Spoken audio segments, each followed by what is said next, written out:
I just missed out on going to the Rio Olympics. I took it a lot harder just because I was like, well, what else could I have done? You know, I basically had to go and knock her out to win. Yeah, I think that was quite hard, and after that I got home and I just thought, you know, it's a point where you get really hard on yourself. You know, I almost thought about, you know, quitting the sport. I know I wouldn't have, but yeah, you have those thoughts there and the negative thoughts.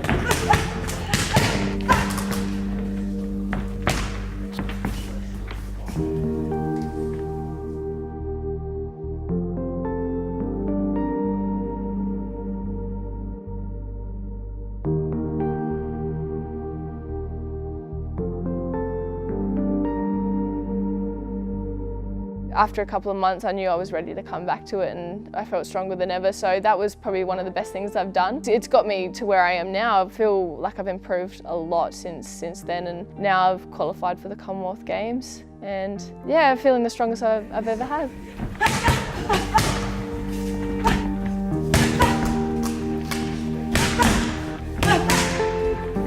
Where I want to go for boxing is I want to get a gold medal at the Commonwealth Games, and then I want to go on to win a medal at Tokyo Olympics in 2020. But I want to be the first Australian boxer to win gold at the Olympic Games.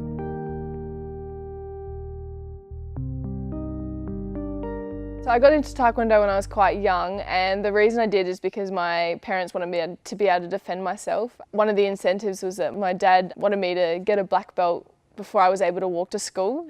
I got my black belt when I was 11 years old, and that's where I first competed and things as well. When I started being able to walk to school, I didn't want to do it anymore. I changed my mind, but I've always been drawn to sport because I am very competitive in everything I do. I love to win, so I guess that's an outlet for it. All the sport I've done, like in primary school and things, I'd pretty much do everything, you know, all the carnivals and all that, and every event. And I wasn't always the best at everything I did, but I pushed myself and I wanted to be. So when I first started boxing, I wasn't ever naturally talented at it. I was, quite the opposite. So when I was doing all these other sports, when I was younger, I thought I was really fit. But then I went to boxing, and my coach, Peter Wilkinson, otherwise known as Fox, well, everyone calls him Fox. So I've trained in Fox's boxing den since I was 13. He has a ring and all bags and weights and stuff all fit in snugly in his backyard. He's like an uncle or like another father or something. It's something that I really respect, and he's pushed me a lot since I was young. And yeah, he asked me to do a 5K run, and he was getting me to, you know, do bag rounds and things, but it was so hard. Yeah, obviously now it's changed a bit. For boxing, we do running every day, we do strength and conditioning, we need to have agility, balance and coordination. We also need to be able to react. We have to be able to have quick reactions. So yeah, a lot of boxing. So we do train 3 times a day so we can fit all of that in.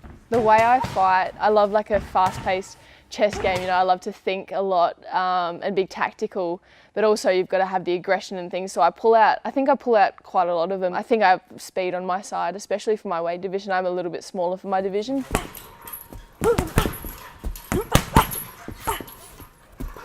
So I'm part of a program called the Centre of Excellence, and that is based me here right up from middle of last year until the Commonwealth Games, and you know, if all goes well, hopefully up until Tokyo Olympics, because I'd love to stay here longer, as it's awesome for me to train here with other athletes full time, you know, being this is my only focus. Yeah, we have really good facilities here that we are able to use. We have good recovery facilities. We have our own physio and nutritionists. We even have our own sports psychologist, which is awesome because I've never had that before. Yeah, it's incredible. The Australian Institute of Sport is one of the best facilities in the world.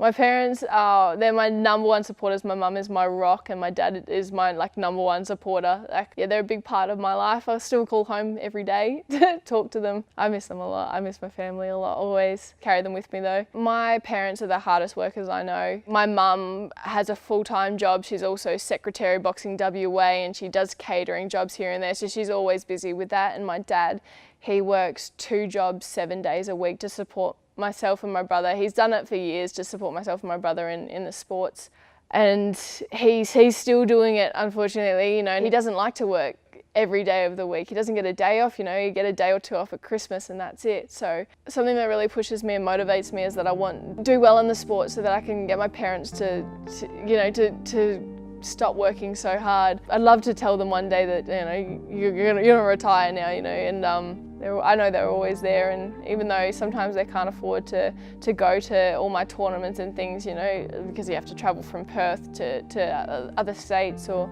you know, it's something I always think about, but you don't think about, like, afterwards how it will feel winning the gold medal and what I will do.